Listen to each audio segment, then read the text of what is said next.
আম্মু প্রথমে এই হঠাৎ করেই একদিন বললেন ভর্তি দিয়ে দেখবা নাকি।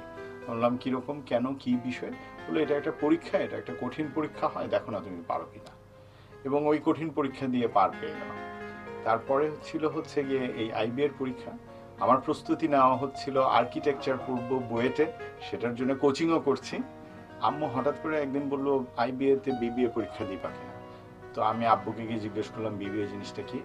একটা ভালো জিনিস ছিল যে আমার বাবা মা কেউই কখনো, আব্বু আম্মু কখনোই আমাদেরকে প্রেশার দেন নাই যে এটাই পড়তে হবে। তারা সবসময় বলতেন যেটাই পড়ো না কেন ভালো রেজাল্ট করো, এটুকুই, মানে মোটামুটি ভালো রেজাল্ট থাকতে পারো।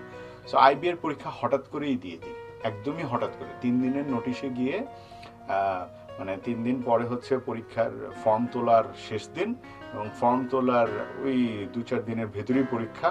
খুবই দ্রুততার সাথে সমস্ত কিছু হয়ে যায়, এত কিছু ভেবেচিন্তে পরীক্ষাটা দেওয়া হয়নি।